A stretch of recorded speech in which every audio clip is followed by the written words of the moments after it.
Hey guys, so I just received here my latest Android IP TV box. This is here the Tanggula X1 Pro. So this thing just came out. And yeah, so this one now comes with Android 13, Wi-Fi 6, Bluetooth 5.0, 8K support, and then HDR. So this, if you have a TV that supports HDR, then this should be really give you a great picture. On the back side, we have some more information about the CPU, memory, 4 gigs of memory, 64 flash, and then the output is 4K. So it says 8K in the front, but that's only the input. So the output on your TV is 4K. So now let's have a look inside the box. So here we have the X1 Pro itself. The housing is out of plastic, just like the predecessor, the X1. And then here we have the connectors, power, gigabit Ethernet, then HDMI port, and then even an AV port if you still use that. And inside of that AV port is also the reset button. And then 2 USB ports and micro SD card slot. And then here you can't see that right now. There's a small LCD behind the one side. And then on the back side we can see here the openings for cooling, and then also on the top here is a couple of vents all around the housing. You can see that, so that the hot air can escape here from the housing. It only has passive cooling, by the way. There's no fan in there, so it's going to be really quiet. You just have to make sure it doesn't overheat. Then we have here the remote control. It has a couple of programmable buttons. How that works is described or explained back here on the back side. Battery, it takes 2 AAA batteries. Then of course it comes with the HDMI cable, so I think this should be around 3 feet long.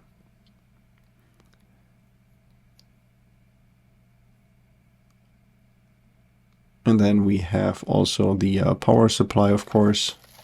So this is a 5 volt 2 amp input for the Tanggula X1 Pro, and it comes with a barrel connector. Then we have here some sort of a quick start guide. It's just a quick summary of all the ports that we have, and then the back side that has a couple of other information on how to set up the device, how to get going. And then here we have the Android TV user's manual, just a general explanation on how the Android TV works. Okay, so then let's have a look at how to set up the TV box here with our TV. So we have here 3 different connections. We're starting out with the HDMI cable that goes, of course, straight to our TV. Then I'm getting internet over an Ethernet cable. Of course, you can alternatively also use your Wi-Fi. I'm just personally trying to save some bandwidth on my Wi-Fi network. And then as soon as we connect the X1 Pro to power, it is going to start to boot up. You can see here now the display that I was talking about earlier. And I do recommend to get one of these wireless keyboards, because those make it a lot easier to maneuver through all the menus of this X1 Pro. All you have to do here to connect to it is just plug in the small dongle here on the back side of the device, and then you can use this instead of the original remote control. Now the cold boot of the X1 Pro takes around 30 seconds, but getting it out of standby pretty much works instantaneously. Now after going through the disclaimer notice, it's going to take us straight to the main menu, which looks like this.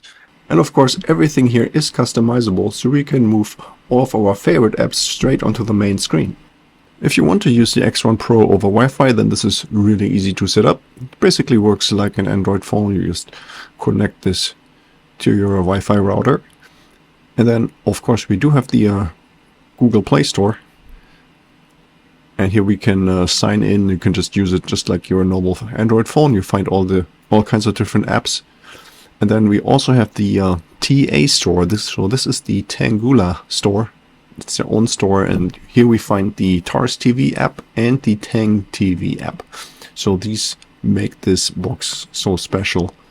So we're going to install both of those apps here, and then we take a look at those. So let's start out with the Tanggula app. And the first thing here, we're going to download the latest catalog of live TV channels, movies, and TV series.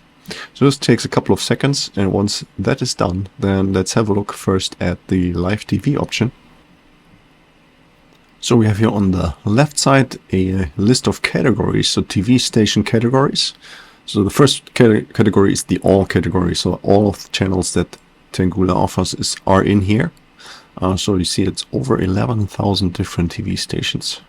And from what I've seen, that pretty much works for all of them, like all of them seem to be working. And then for going further down here on the list, you see they are categorized. And that makes it really easy to find the TV stations of a specific country or like a specific genre. So you can have news channels, you can have movies, family, kids, documentaries. It's all in different categories, so that makes it really easy. Then there's also a global search function, so if you're not sure how to find a specific channel that you're looking for, then you just use that. Makes it really easy to use. And now let us quickly scroll through all the different categories that are offered here. So I'm actually doing this by speeding up the video a little bit, because there is so many categories it would take like over a minute to scroll through everything. But just in case you're looking for something specific, then you can just slow down the video, pause it, and then take a closer look at what's all offered here. And now let's have a look at a different section. Let's pick the movies first. So here it's similar, the way that it's categorized. On the left side you have a list of different movie genres. Then you have like an all section. You see how many movies are available there. So in the total there's over 95,000 different movies available. I found them also to be available in different languages. And yeah, I'm just go through a couple here right now in the new releases. You can see all that they offer. And let us scroll through all the different categories as well here. So let's do that really quick. And then of course we still have the TV series section. So here you'll find over 17,000 different TV series.